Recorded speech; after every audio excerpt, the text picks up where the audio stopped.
요한복음 19장 31절부터 37절까지의 말씀. 제가 공독하겠습니다. 이 날은 준비일이라, 6월절 준비일이라.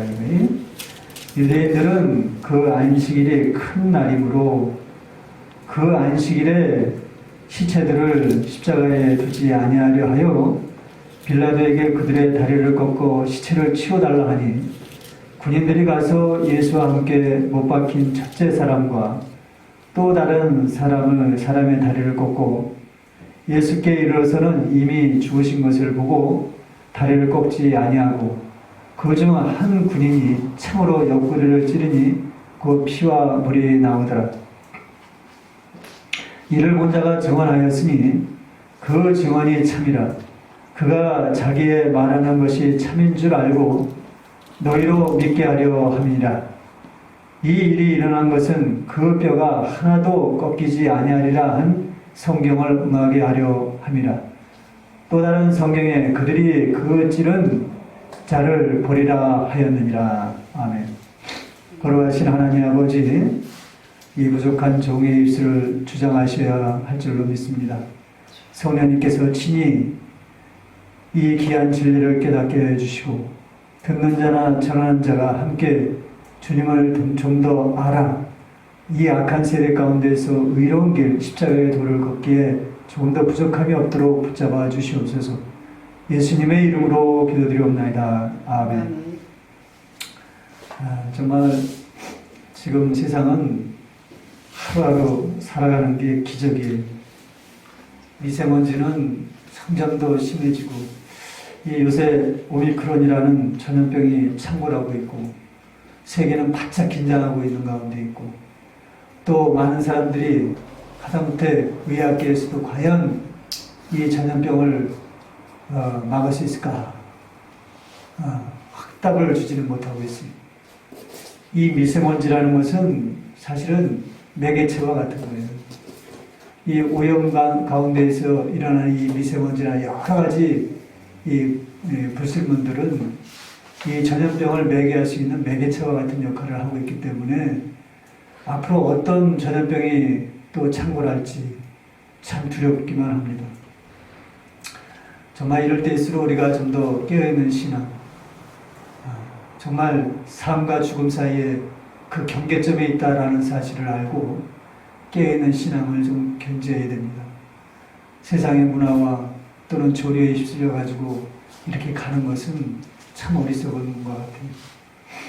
오늘 본문에 나타난 예수님의 십자가상의 죽음과 그 죽음을 두고서 그 일단의 유대인들과 빌라도 사이에 묘한 긴장감이 들면서 서로 실랑이가 벌어지는 장면처럼 느껴지는 그게 오늘 본문의 배경입니다. 유대인들이 빌라도에게 와서는 이 예수님의 시체의 다리를 꺾어서 치워달라 이렇게 요구를 하고 있습니다. 사실 이것은 그들이 이렇게 주장한 것은 율법에 기록한 그 말씀, 그 명령 때문에 그렇기도 하겠지만은 그 예수님에 대한 적대적인 감정이 얼마나 큰가를 여실히 드러내는 장면이라고 할 수 있습니다. 예수를 모함해서 십자가에 죽게 했지만은 그 죽음조차도 확인을 해야 되겠다는 거예요. 그래서 다리를 꺾어가지고 그 나무에 달린 시체를 끌어내서 치워달라는 겁니다. 예수께서 죽으신 날이 이 안식일 전날이기 때문에 이 하나님의 날, 율법적으로는 매우 중요한 이 안식일 날에 저주를 상징하는 시체를 나무에 그대로 두지 말라는 율법의 명령에 따라서 치워달라는 이유도 있지만은 또한 한편으로는 예수님에 대한 적대적인 감정 때문에 이렇게 요구하는 일일 수도 있다. 이렇게 여러분들은 생각해 주시기 바랍니다. 신명기 21장 23절에는 시체를 나무에 밤새도록 두지 말고 그 날에 장사하여 내 하나님 여호와께서 내게 기업으로 주시는 땅을 더럽히지 말라. 나무에 달린 자는 하나님께 저주를 받았음이니라. 이렇게 율법에 기록하고 있습니다. 왜 나무에 달린 자는 저주를 받았다 이렇게 말하고 있나요? 왜 하나님께서는 율법 가운데에서 나무에 달린 자는 저주를 받았다 이렇게 말씀하고 있나요? 아마도 이건 뭐 신학적으로 주장할 수 있는 얘기는 아니지만 아마도 아담과 하와가 범죄하는 그 범죄의 대상이 나무에 달린 먹지 말라는 선악을 알게 하는 나무의 열매가 있지 않나 하는 생각이 듭니다. 그런 거로 인간은 저주 가운데 놓이게 됐어요. 그 나무에 달린 열매를 바라보고 그것을 취함으로 인하여서 우리는 모두 저주 아래 놓였다라는 것입니다. 이것을 알게 하기 위해서 하나님께서는 율법을 우리에게 주셨고 율법 가운데에서 저주라는 의미를 남겨 놓으신 겁니다. 여러분 갈라디아 3장 13절에 이런 말씀이 있죠. 그리스도께서 우리를 위하여 저주를 받은 바 대신 대사 율법의 저주에서 우리를 속량하셨으니 그러므로 나무 아래 달린 자마다 저주 아래 있느니라 이런 말씀이 있습니다. 여러분 이 나무 아래 달린 자는 다 저주 가운데 있다. 결국 빌라도는 유대인들의 이 집요한 요구에 못 이겨서 군사들을 골고다 언덕으로 보내었습니다. 그리고 그 나무 아래 달린 그 세 사람의 시체를 끌어내어서 먼저 예수님 옆에 있던 그 죄인들의 다리를 꺾고 예수님은 이미 죽은 것을 알고 뼈를 꺾지 아니하였다 이렇게 설명하고 있습니다. 여러분 예수님의 다리를 꺾지 않은 것은 그들의 어떤 개인적인 판단에 의해서 이루어진 것이 아닙니다. 이것은 이미 출애굽 당시 유월절 규례에 나타난 하나님의 명령에 의한 것입니다. 민수기 9장 11절에 보니까 뭐예요? 유월절 절기를 지키되 제물로 드려진 어린 양의 무교병과 함께 어린 양, 제물로 드려진 어린 양을 백성들이 먹는데 무교병과 함께 먹으라 그랬죠. 그죠? 그렇죠? 유월절이 시작되어서 7일 동안 무교절로 지키라 그랬잖아요. 무교절에는 무교병을 먹으라 그랬죠. 무교병이 뭡니까? 누룩이 없는 떡이에요. 다시 얘기하면은 우리의 모든 예수 그리스도로 피로 인하여서 거듭난 모든 자들은 죄 없는 삶을 살아야 해요. 그래서 매일 말씀을 통해서 회개의 삶을 살아야 된다라는 것을 우리에게 보여주는 거예요. 또 쓴나무를 아울러 먹을 것이요. 쓴나무는 뭐예요? 고통을 얘기하는 거죠? 그렇죠? 우리가 믿음 생활하면서 그냥 뭐 세상에서 이렇게 편하고 늘 사랑합니다 이렇게 보내는 게 아니라요. 세상을 거슬러서 살아가라는 거예요. 그러니까 쓴 거예요. 어? 그래 쓴 거예요. 빌립보서 1장 몇 절입니까? 어? 어디에 있어요? 1장 29절에 그리스도를 위하여 너에게 은혜를 주신 것은 다만 그를 믿을 뿐만 아니라 그를 위하여 뭣도 함께 받으라고요? 고난도 함께 받으라. 고난도 함께. 고난이 없어요. 거슬러 올라가지 않으니까 고난이 없는 거예요. 또 아침까지 그것을 조금도 남겨두지 말래. 우리가 만나를 백성들이 광야에서 구할 때 어떻게 해요? 한참 그냥 욕심으로 그냥 많이 구해가지고 그 다음날까지 남겨주니까 그 만나가 그저 있으니까 다 썩어버렸어요. 매일매일 말씀으로 그날그날 주시는 그 말씀에 따라서 그날그날 감사한 마음으로 삶 가운데 이것을 소화시켜야 되는 늘 말씀을 적용시키는 삶을 살아가라 그런 뜻입니다. 그리고 나서 하시는 말씀이 그 뼈를 하나도 꺾지 말아서 유월절 모든 율례대로 지킬 것이니라 이렇게 말하죠. 뼈를 꺾지 말라 이렇게 설명하고 있습니다. 또 여기서 보니까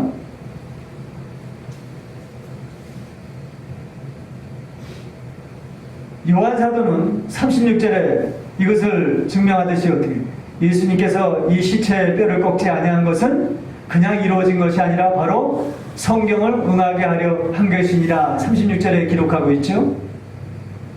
성경을 응하게 한 것이냐. 그러면서 유월절 그 부분에 대해서 추가로 설명하는 장면이 출애굽기 12장 46절에 이렇게 설명하고 있습니다. 한 집에서 먹되 그 고기를 조금도 집 밖으로 내지 말고 뼈도 꺾지 말지며 이스라엘 회중이 다 이것을 지킬지니라 이렇게 설명해요. 다른 한 곳에서 집 밖으로 이것을 내지 말라는 거예요. 다시 얘기하면 하나님의 진리를 사람의 계명이라든가 세상 윤리적인 개념으로 해석해서 이렇게 오염시키지 말라는 거예요. 밖으로 드러내지 말라는 거예요. 무슨 얘기인지 알죠? 그리고 그 뼈도 절대적으로 꺾지 말라. 이것은 이스라엘 회중이 다 이것을 지켜야 된다는 거예요. 이스라엘 회중이란 뭐예요?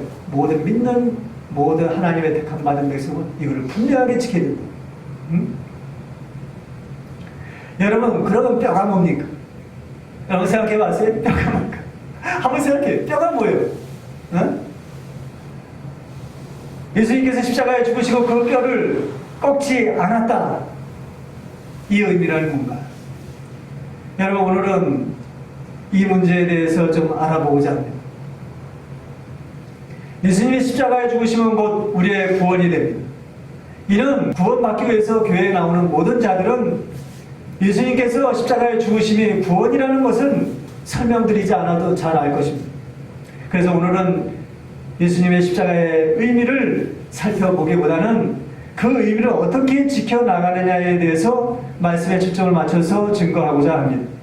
저는 종종 제 자신이 목회자로서 좀 더 해박한 지식과 현란한 말재주가 있어가지고 좀 더 사람들에게 하나님의 말씀을 가르치더라도 좀 흥미있게 가르쳐주는 것을 좀 이렇게 주지 못하는 부분에 대해서 많이 안타까워하는 생각들이 많아 가지고 있었습니다. 아니면은 목소리라도 굵고 카리스마가 있어서 한마디를 하더라도 청중들에게 쏙쏙 들어가게 할 수 있으면 얼마나 좋을까? 그런 음성을 가졌으면 얼마나 좋을까? 이런 생각도 좀 종종 해보았습니다. 늘 목회를 하기에 부족한 저를 보며 아쉬워했던 날들도 참 많습니다. 이것은 저에 대한 현실적인 그런 문제입니다. 엄연한 현실입니다. 좀 더 재미있게 해박한 지식을 가지고 정말 많은 예화를 가지고 여러분들한테 설명하면 좀 더 여러분들이 말씀을 좀 이해하는데 욕이 날 텐데 그러지 못한 것이 참 아쉬울 때가 참 많이 있었습니다. 사실 바울도 이런 마음을 가졌죠. 저만 그런 마음을 가진 거 있는 것이 아니라 바울도 나름대로 자기의 연약성에 대해서 하나님께 간구를 했죠. 그랬더니 하나님께서 깨닫게 해주신 말씀은 뭐예요? 내가 약할 때 오히려 강하여짐이니라. 이렇게까지 하면서 그 약한 부분들을 해결해 주지 않았어요. 실제로 사람들은 목회자가 세상의 풍부한 지식과 말의 유의를 유창하게 잘 구사하는 것을 매우 좋아합니다.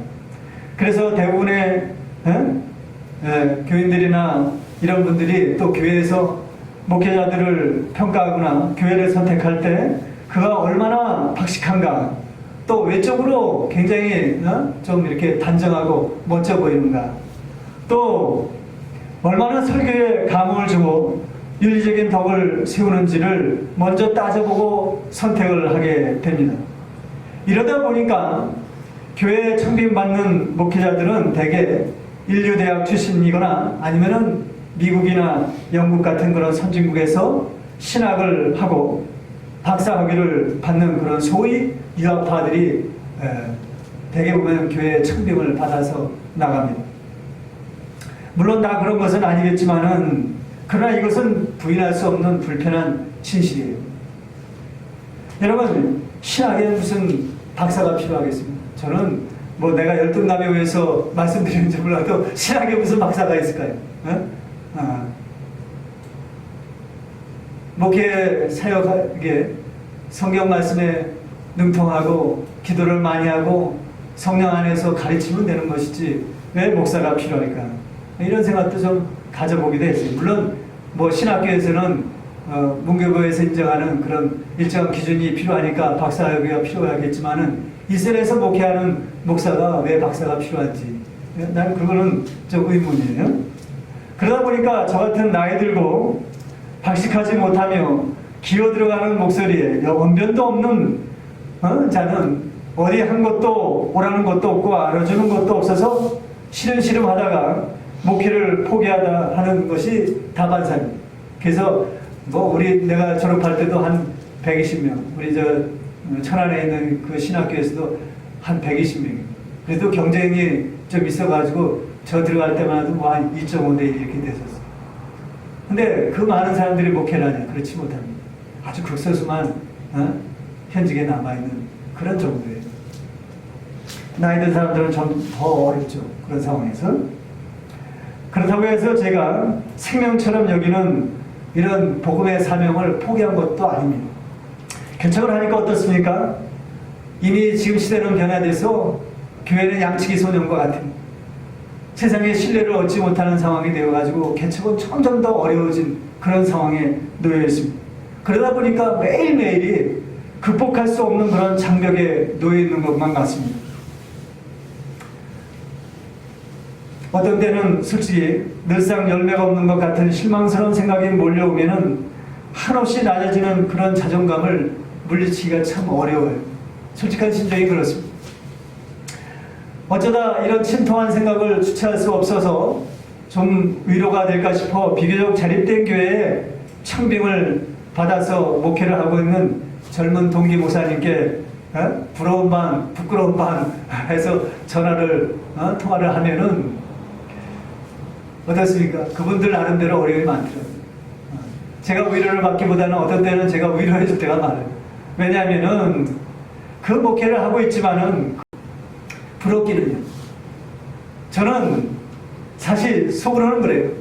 배만이나 용이 있어도 불러만 죽는다면야 버젓이 교회 간판이 있고 그래도 좀 어느 정도 가르칠 만한 대상들이 있다면은 얼마나 좋을까. 배부른 소리 한다 이런 생각을 갖기도 했죠. 왜 그렇습니까? 그만큼 하나님의 말씀은 나만 가지고 있는 것이 아니라 가능한 한 누구 한 사람이라도 가르치기 원하는 그 마음이 에레미야처럼 그 마음에서 불붙기 때문에 다시는 이 상황 보면 다시는 내가 이제 여호와 이름으로 뭐 가르친다고 이렇게 이렇게 잘난 척하면서 이렇게 하지 않겠습니다. 그러지만은 어떻게 내 속에서 막 불붙는 것 같아가지고 견딜 수 없기 때문에 그래도 하는 겁니다. 그래서 여러분들 이렇게 몇 명 앉아 있어도요, 저는 이게 작다고 생각이 안 들어요. 어떻게든 하나님의 말씀을 같이 공유하고 이것을 드러내고 한 사람이라도 천국에 가는데 내가 조금이나마 도와주기를 원하고 이런 마음이 속에 있다는 것입니다. 저는 뱀을 별로 무서워하지 않아요. 여러분, 저는 세상적, 육신적 기준으로 보면 어느 한 곳, 온전한 곳, 흠모할 만한 곳이 전혀 없는 그런 부족한 종에 불과합니다. 그러나 볼품없는 제가 한 가지 변명처럼 말할 수 있는 것이 있다면 그것은 비록 남들이 알아주지 않을지언정 제 마음속엔 항상 한 가지 분명한 것을 붙잡고 있다는 것입니다. 그것은 삼위 하나님을 드러내는 일에는 결코 어느 누구와도 비교될 수 없으며 어떤 상황과도 타협될 수 없다는 그 중심입니다. 결코 저는 하나님의 말씀을 사람의 귀에 좋은 말로 전하는 소위 착시 효과만큼은 쓰지 않겠다는 것이 예나 지금이나 변함없는 저의 마음입니다. 여러분, 이것은 여러분들을 향한 저의 소신이 아닙니다. 오로지 제가 살기 위한 것입니다. 저 자신을 지키기 위한 삶의 방편일 뿐입니다. 여러분, 이것을 잘 알아야 합니다. 신앙은 내 중심이 가장 중요한 우선순위입니다. 내 남편도 아니고 내 자식도 아니고 내 부모도 아니고.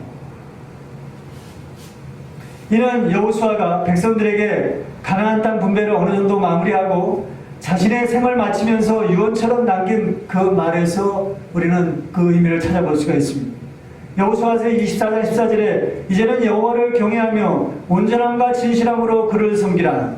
이제 가나안 땅까지 너희들을 인도해 왔고 이제 가나안 땅까지 어느 정도 분배가 되었기 때문에 이제 나머지 땅에 대한 정복은 너희들이 여호와를 온전히 경외하고 또 진실함으로 그를 섬김으로 인하여서 나아가라, 해결하라.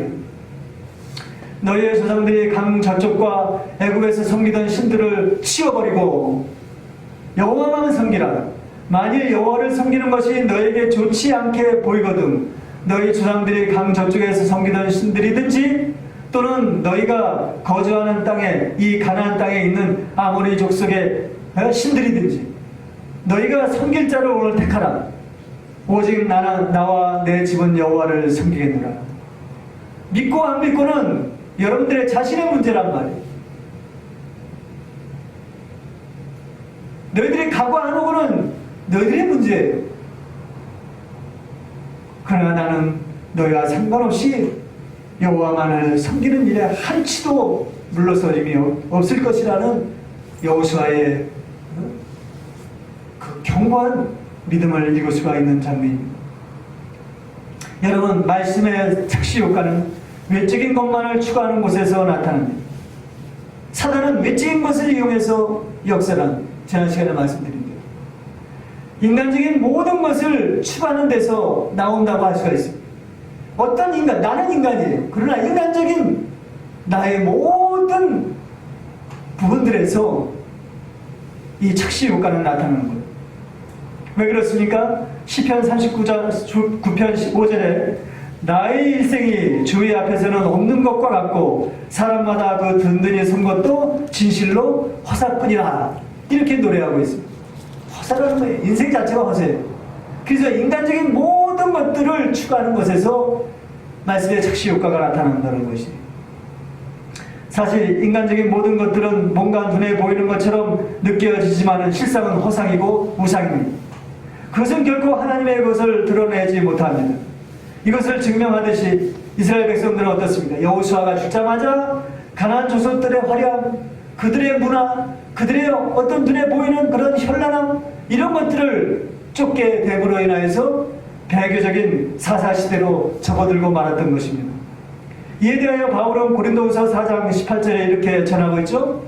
우리가 주목하는 것은 보이는 것이 아니요 보이지 않는 것이니 보이는 것은 잠깐이요 보이지 않는 것은 영원함이니라. 여러분, 보이는 것은 잠깐이요. 근데 우리의 신앙생활은 어떻게 해요? 보이는 것만 쫓아서 이것이 잘되고 못되고를 따져가면서 이게 하나님의 은혜요? 예? 이게 내가 기도가 안 해서 이렇게 됐어? 뭐 이러면서 나가잖아요. 나의 자신의 죄 문제에 대해서는 전혀 들여다보질 않아요. 또 이것을 받아서 히브리서 기자는 이렇게 응답하고 있죠. 저 유명한 히브리서 11장 1절에 뭐라 그랬어요?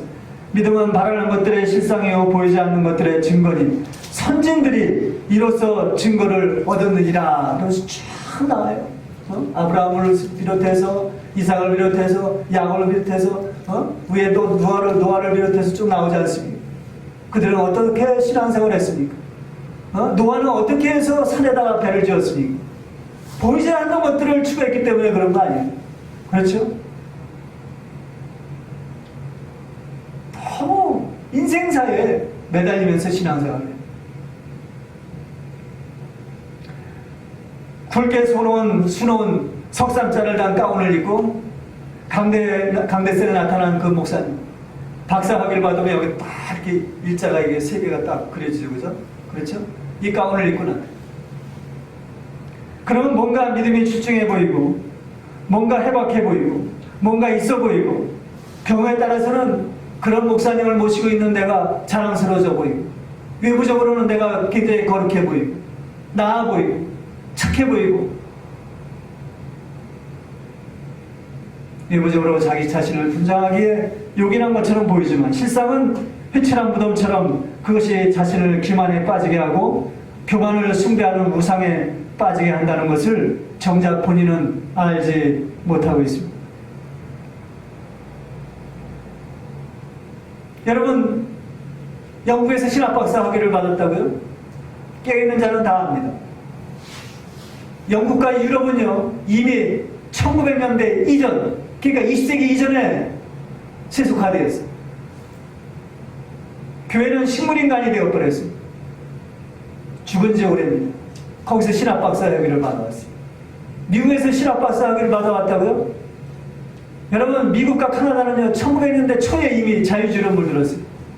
여러분, 하버드대도 신학대학으로 시작한 거 아시나요? 스탠포드 대학도 신학대학으로 시작한 거 아시나요? 그게 자유주의로 물들으니까 거기서 깨어있는 목사, 교사가 나와가지고 만든 것이 웨스트민스터 신학교예요. 지금 웨스트민스터 신학교도 자유주의로 물들었습니다. 이제 아무것도 없어요. 이제 미국에는요, 아주 작은 어디 구석에 처박혀 있는 무슨 커버넌트 파운데이션 신학교 같은 그런 몇 명 안 되는 그런 신학교만 남아있어요. 깨어있는 신학교. 우리나라 목회하는 분들이 그쪽으로 유학갑니까? 안 갑니다. 왜? 알아주지 않으니까요. 다 어디 뭡니까? 리버트 신학교니 달라스 신학교니 다 자유주의를 물든 그런 신학교에서 박사학위를 받아요. 여러분, 이미 북미도 그 찬란했던 청교도의 그 후예들이 그 믿음을 지키기 위해서 신대륙으로 가가지고 도망가가지고는 거기서 나라를 세운 그 나라들이 이미 자유주의를 물들었고 그 1900년대 초에 그리고 거기서 신학박사 학위를 따온 겁니다. 참으로 안타까운 일이지만 말씀의 착시 효과는 주로 이들에 의해서 나타난다는 사실을 여러분들이 아셔야 합니다. 여러분, 말씀의 착시 효과라는 것은 너무나도 다양해서 일일이 열거하기가 매우 곤란합니다. 하지만 한 가지만 든다면 말씀을 어느 특정인의 모범적 사례에 인용한다든가 말씀을 세상 돌아가는 얘기거리로 적당히 믹스할 때 나타나는 현상이라고 할 수가 있습니다. 사실 이런 부류의 말씀 증거는 쉽게 이해되고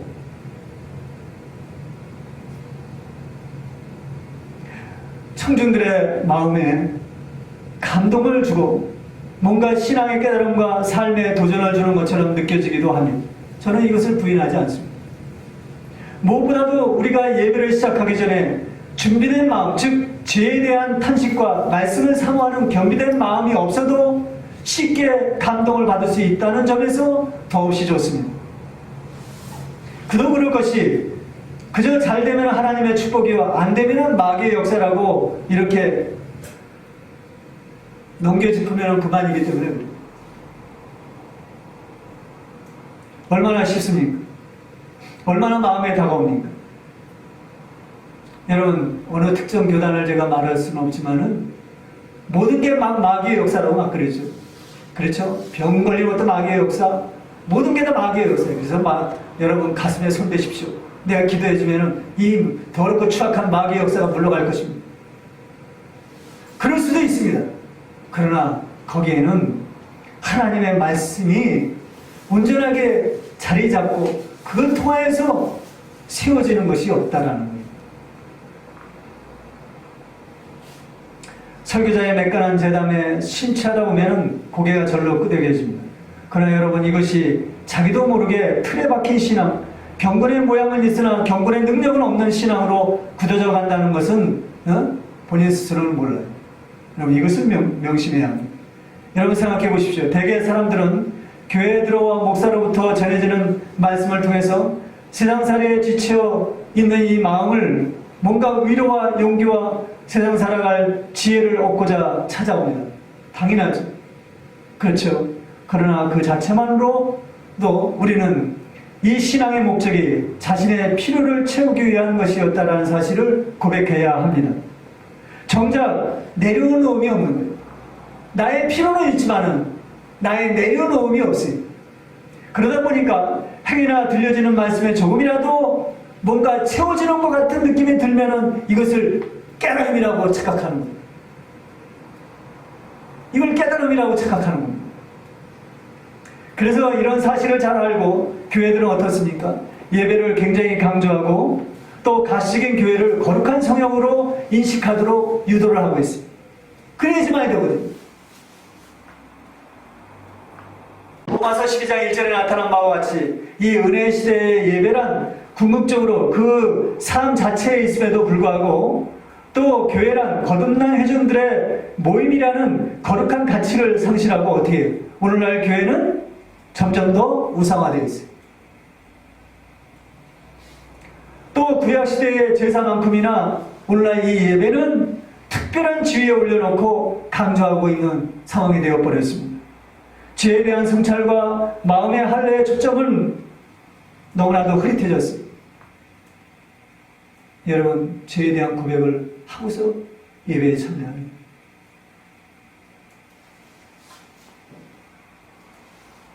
외형적인 의식은 현란해지고 매끄러워졌습니다.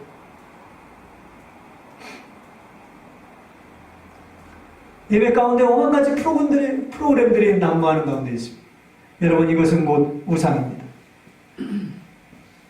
여러분, 형식과 의식이 발전되어서 어떤 모습이 될 것이라는 것은 우리가 천주교를 보면 알 수 있습니다. 그렇죠? 얼마나 의식이 아주 잘 정돈되었습니까? 조직이 얼마나 정돈되었습니까? 적당히 인간의 종교심만을 이용한 그런 우상의 노름이 된 것이죠. 자기 배를 채우는 덫에 들어가는 꼴이 되는 거예요. 물론 예배는 거룩하고 경건하게 드려져야 합니다. 당연합니다. 그러나 그보다 더 중요한 것은 각자 마음의 경비를 가지고 말씀을 세워나가기 위해서 자기에 대한 경건한 내려놓음이 먼저 강조되어야 한다는 것입니다. 여러분, 세례요한은 어떻습니까? 예수님 앞에 있던 그 세례요한은 뭐라고 고백하고 자기의 생을 마무리했나요? 그는 흥하여야 하겠고 나는 쇠하여야 하리라. 여러분, 예배 시간에 아무리 말씀의 깨달음을 받았다고 하지만은 아직도 그 자신이 쇠하여지지 않았기 때문에, 아직도 흥한 점이 있기 때문에 예배를 마치고 나가면은 곧장 어떻게 세상 사람과 다른 바 없는 그런 삶을 살 수밖에 없는 것입니다. 이것이 착시효과의 결과입니다. 오늘날 우리 사회를 한번 보십시오. 착시효과의 결과를 여실히 보여주고 있지 않습니까? 도덕적으로나 윤리적으로 오늘날 나오는 그 뉴스라든가 여러 가지 보면은 자기 자식을 때려 죽이고 그냥 자기 뭐가 뭔지도 모르고 애비가 뭔지도 모르고 심지어 남편이 누군지도 모르고 마누라가 누군지도 모르는 그런 상황이 되었죠. 도덕적으로나 윤리적으로 정상입니까?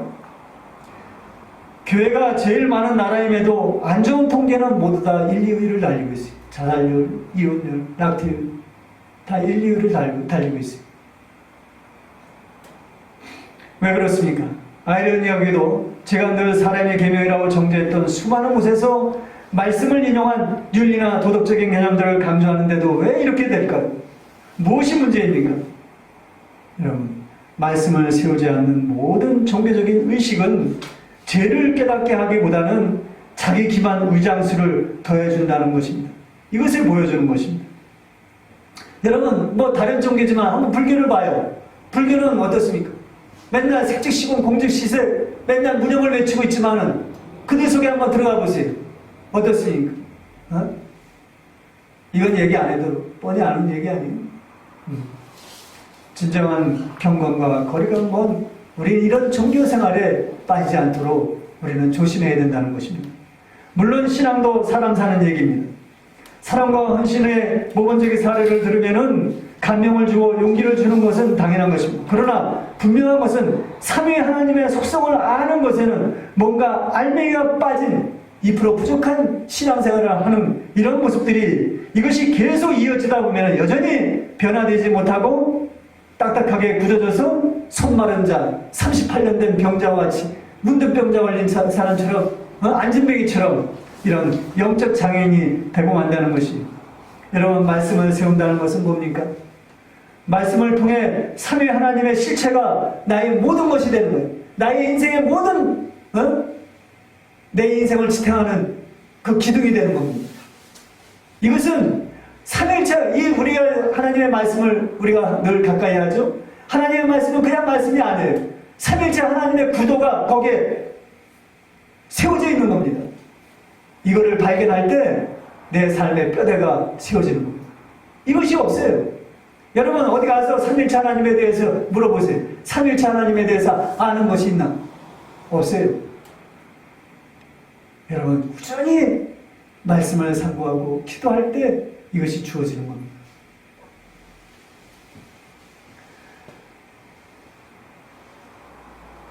저도 신앙생활 한 지가 벌써 30년이 지나갑니다. 그동안에 신앙 여정 가운데 얼마나 많은 굴곡이 있었겠습니까? 얼마나 시행착오가 많았을까요? 그러면서 한 가지 깨달은 것은 나를 지탱하고 있는 것이 결코 말씀을 포장한 사람들 간의 간증거리와 같은 그런 얘기거리나 부흥사에게나 느낄 수 있는 그런 일시적인 감흥을 받는 것에 있지 않았다라는 것이,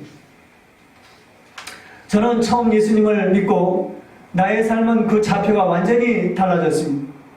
그동안 잘못 살아왔다는 회한과 하나님을 만난 이 생명을 얻었다는 그 기쁨이 얼마나 큰지 그 경이로움을 말로 표현할 수가 없습니다.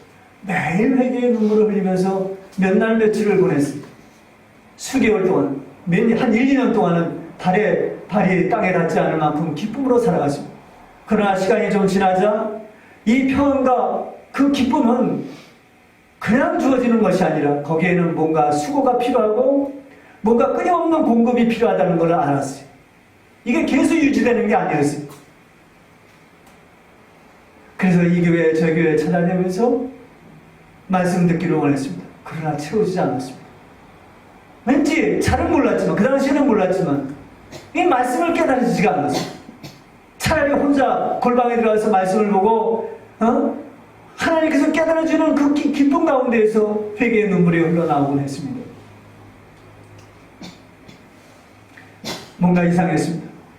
결국 영혼의 갈급함을 견디지 못해 열일을 제껴놓고 기도원에 들어가 몇 날을 금식하며 부흥사의 성령 불사위에 춤을 추듯이 방언으로 무아의 경지를 넘나들기도 해봤습니다.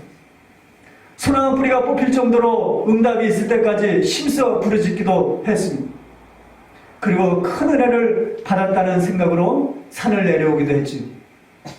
그런데 결국은 그 다음날 나는 또 세상 일에 매여 살아갔고, 심지어 열받는 날이면은 체면상 제가 대놓고는 할 수 없고 옛날에 했던 그 담배를 피우면서 몰래 술 한잔도 하고 이렇게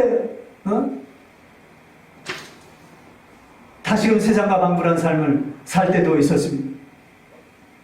그리고는 다시 제대로 세워지지 못한 내 자신을 원망하고 한탄하면서 절망감에 빠져 허우적거리다가 또 무거운 마음을 가지고 기도원을 찾곤 했습니다. 이런 과정들이 끝도 없이 반복되자 저는 신앙의 큰 딜레마에 빠지게 되었습니다. 어떻게 해야 되나? 그렇다고 제 주변의 교인들을 좀 만나면서 그들이 혹시라도 나에게 교훈을 주는 얘기를 해줄까? 또 길잡이가 될까? 기대해보기도 했습니다. 그러나 없었어요. 뭔가 선한 것처럼 보이면서도 뭔가 세상 사람과 달라 보이는 것처럼 보이지만 뚜렷한 빛깔이 없었습니다. 흐릿한 빛깔은 보이지만 뚜렷한 빛깔은 없었어요. 나도 저 정도의 모습만으로 보이는 것으로 신앙이라고 만족해야 하는가? 여러 가지 고민이 교차가 되었습니다. 결국 저는 심한 영적 고통을 이기지 못하고 밀려가듯이 신학을 시작하게 되었습니다. 여러분, 지금 생각하면 이 모든 과정들이 하나님의 인도하심이었다고 생각이 듭니다.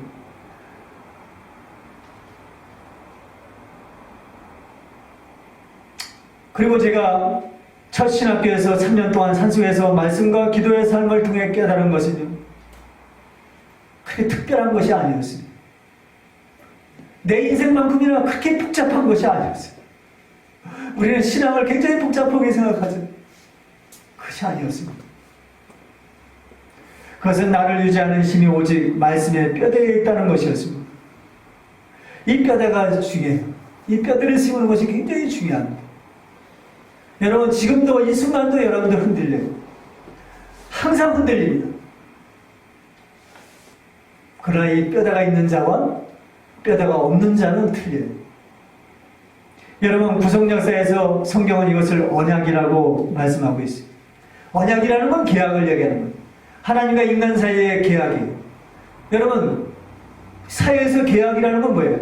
그 내용을 지켜야지만이 계약이 유지가 되는 거죠. 근데 계약에 대해서 알지를 못해요. 다시 얘기하면 뼈대에 대해서 세워지지 않았다는 거예요. 여러분, 이것을 간편하게 신학적으로는 이것을 교리라고 말씀하고 있습니다. 여러분, 우리가 흔히 교리라고 하면 뭔가 신학교에서나 논할 법한 어렵고 경직된 것처럼 느껴지기 쉽습니다. 그러나 그렇지 않습니다. 거듭난 자라면 성령 안에서 기도하며 성경을 묵상하다 보면 그것처럼 쉽고 달콤하게 이해되는 것도 없습니다. 꿀송이처럼 단 것도 없다는 것입니다. 여러분, 이것을 알게 될 것입니다. 여러분, 정말 여러분들이 시간을 떼어서 요한복음 하나만 좀 꾸준히 묵상을 한번 해보세요. 요한복음 안에 성경 전반에 대한 교리가 숨어 있어요. 쉬운 게 어려운 게 아닙니다. 여러분, 지금은요, 모든 신학교가 무너졌다고 보면 정답일 겁니다. 그러면 어떻게 해야 될까요? 신학교에 가지 말까요?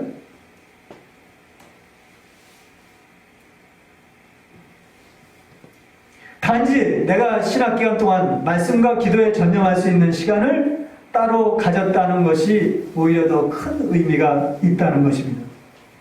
이 얘기는 이 기간에 개인적으로 성령의 가르침을 따라 진리를 깨닫는 많은 은혜를 체험하게 되었고, 그러면서 신앙의 교리가 정립되어 갔다는 것이 제 생각입니다. 여러분, 그래서 요한복음 16장 13절에 뭐라 그랬어요? 성령은 뭐예요? 우리들을 진리 가운데로 인도한다 라는 거예요. 이것이 확실합니다. 다시 말해서 우리 내 신앙의 뼈대가 이 기간, 즉 따로 시간을 떼어 묵상하는 때에 더 견고해졌다라고 말씀드릴 수가 있습니다. 자, 그렇다면 이것이 꼭 신학교에 간다고 해서 이루어지는 것일까요?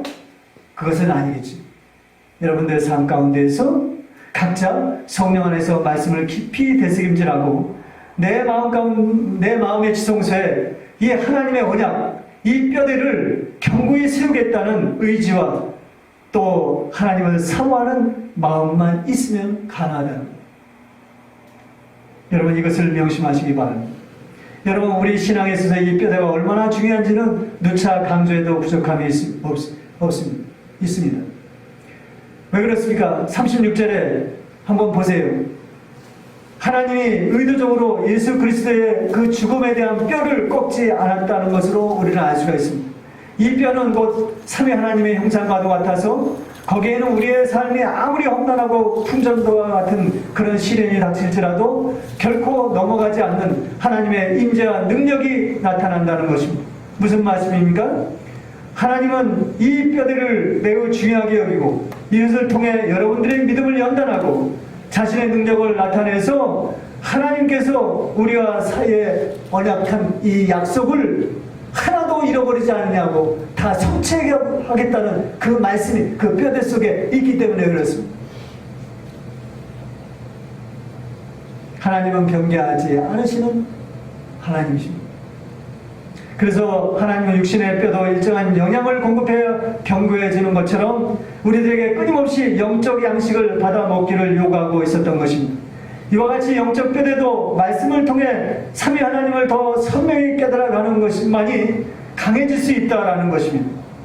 이거 외에 어떤 것도 이보다 더 중요하게 여기서는 안 되는 거예요. 이 모든 것들은 다 우상이 될 수 있다는 것입니다. 여러분, 양식은 뭐라 그랬어요? 요한복음 4장 34절에 하나님의 뜻을 알고 그 뜻을 온전히 알아라는 것이 예수님께서 말씀하신 양식의 의미라고 그랬죠? 그렇죠? 그래서 믿음의 선진들은요, 너무나도 다양한 형태로 왜곡 변질될 것을 우려해서, 그래서 그것을 막기 위해서 여러분 교회사를 통해서 알 수 있듯이 많은 종교 논쟁을 거쳐가지고 하이델베르크 교리문답이라든가 웨스트민스터 신앙 고백서와 같은 그런 표준 교리를 구축해냈던 것입니다. 이게 괜히 있는 게 아니에요. 하나님께서 믿음의 선진들을 통하여서 이것이 매우 중요하기 때문에 이런 덕트린을 만들어 놓은 겁니다. 여러분, 유튜브를 통해서 여러분 보실 수 있겠지만 얼마나 이 말씀으로 인해서 혼자 듣는지 이 시대상을 열심히 볼 수 있어요. 여러분, 말씀을 마치겠습니다. 우리는 어느 곳에 가든지 간에 교회에서의 말씀 선포가 말씀 그대로 충실하게 전해주고 있느냐의 그 기준을 꼼꼼히 따져봐야 합니다. 또 내 자신의 삶도 말씀을 통해 삼위 하나님의 실체가 내 삶 가운데서 나타나고 있는지, 그 뼈대 위에서 내가 어떤 역경이 있다 하더라도 내가 흔들리지 않는지 이것을 좀 따져봐야 합니다. 분명하게 그 구도는요, 이 말씀 가운데 있습니다.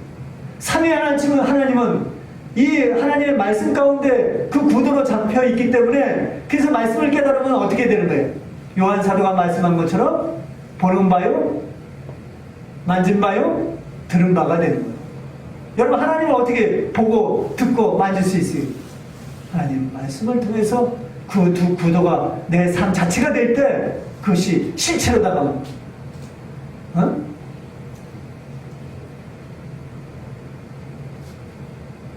그 어떤 것도 사람의 입장에서 가감하거나 도용하는 것이 있어서는 안 된다는 말입니다. 일찍이 하나님은 이런 오류를 예감하고 모세에게 이렇게 명령한 것을 볼 수 있습니다. 하나님은 예배의 기원인 제사에서 제사 드릴 때 단을 쌓되 반드시 철 연장을 대지 않은, 다듬지 않은 돌로 제단을 쌓으라고 그랬어요. 신명기 27장 5절에 가나안 땅에 들어가거든. 여러분, 우리는 지금 영적으로는 가나안 땅에 살고 있죠? 그렇죠? 여기서 예배를 드리고 있죠? 그냥 구약시대는 제사를 드리거든, 이렇게 얘기합니다. 거기서 내 하나님 여호와를 위하여 제단 곧 돌단을 쌓되 그것에 새 연장을 내지 말지니라. 너는 다듬지 않은 돌로 내 하나님 여호와의 제단을 쌓고 그 위에 내 하나님의 여호와께 번제를 드릴 것이라. 이 말씀은 교회에서 선포하는 말씀들이 또는 개인의 신앙에서도 이 신구약에 나타난 그 말씀의 예증들을 통하여 주신 말씀 그대로만을 듣고 믿고 행하여야 함을 강조한 말씀이라고 할 수 있습니다. 결코 사람의 기교와 이례적인 것을 도입하지 말라. 여러분, 이것은 제가 말씀드리지 않아도 몇몇 교회의 설교를 들어보면 알거든요. 설령 그것이 경직된 말씀으로 들릴지라도 그 범주를 벗어나지 말라는 경고의 명령인 것입니다. 이것이 뼈대를 세우는 유일한 길입니다. 어찌 보면은 교회의 사명은요, 이 말씀의 뼈대를 세우는 것, 이 범주 안에서만이 허락되었다고 할 수가 있습니다. 여러분, 그래서 옛날에 개혁교회들은요, 우리 교회 이전, 그러니까 우리 교회의 뿌리가 되는 종교개혁 이후의 개혁교회들은요, 취하로 모이면은 말씀 사경회를 하고 말씀 공부를 했어요. 성가대도 없어요. 원래는 성가대 없었어요. 성가대 없고 함께 이렇게 모인 데서 찬송하고 이렇게 했습니다. 참 경건하고 거룩했습니다. 그리고 나서 그 말씀을 실제적으로 깨닫고 자기 것으로 만드는 것은 각자의 삶에서 이루어지도록 교회는 인도하고 안내하는 역할만 했던 것입니다. 이 말은요, 그 뼈대에 살을 붙이는 것은 각자의 삶에 달려있다라는 것입니다. 여러분, 오늘날 교회는 어떻습니까? 정작 중요한 뼈대는 없는 것처럼 보여요. 살만 있는 것처럼. 온갖 형식과 프로그램들이 난무한 상황이 되었어요. 그렇죠? 뼈대가 없어요. 예수님의 뼈를 꺾지 않았다는 것은 그만큼 하나님이 이 뼈대, 이 언약에 대해서 매우 중요하게 여겼다라는 것을 알 수가 있습니다. 왜 그렇습니까? 그 뼈대를 통하여서, 그 언약을 통하여서 하나님은 성취할 것이기 때문에. 여러분, 오늘날 이 시대를요, 왜 그러냐 따질 게 아니에요. 이거는 하나님의 섭리 안에 있어요. 그냥 있는 그대로 인정하고 받아들여야 돼요. 교회가 무너지는 것도 있는 그대로 인정하고 받아들여야 돼요. 중요한 건 뭡니까? 내가 깨어서 그 뼈대 가운데서 견고히 서 있느냐, 이게 중요한 거예요. 이게 중요한 거예요. 여러분, 하나님의 능력이 없습니까? 교회가 이렇게 무너지도록 놔둔다면 하나님의 능력이 없는 건가요? 하나님의 섭리 안에 있기 때문에 이걸 그대로 인정하고, 중요한 건 내가 이 어두운 세상 가운데에서 내가 뼈대 가운데에서 견고히 세져 있느냐, 말뚝을 깊게 받고 있느냐, 이사야 54장 2절의 말씀처럼 말뚝을 깊게 받고 있느냐, 이게 중요한 것입니다.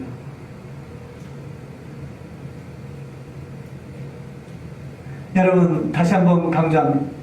말씀의 뼈대를 세우는 일에 우리의 모두 각자의 인생을 거십시오. 이것은 교회를 찾는 우리 모두가 어려운 것이 아닙니다. 죄의 굴레에 매여 있는 자신을 깊이 단식하고 하나님을 사모하고 말씀을 사모하는 마음이 있다면 절대로 우리 마음 가운데 하나님의 말씀의 뼈대가 세워진다라는 사실입니다. 그래서 이런 완고한 마음들이 무너지고 만나와 같이 생명의 힘을 얻는 시효를 맛보게 될 것입니다. 이것을 우리의 삶의 우선순위에 올려놓으십시오. 여러분, 뼈는 보이지 않습니다. 살은 보입니다. 뼈는 숨겨져 있기 때문에 이 뼈가 없다면 해파리처럼 세상 가운데 그냥 방불한 삶을 밀리듯이 살아갈 수밖에 없는 거예요. 뼈가 없이 살만 있기 때문에 회칠한 무덤처럼 살아가는 거예요. 살보다 더 중요한 것은 뼈입니다. 이거를 명심하시고 뼈를 세우는 일에 여러분들의 삶의 모든 것들을 거시는 저와 여러분들이 되시기를 주님의 이름으로 축원합니다.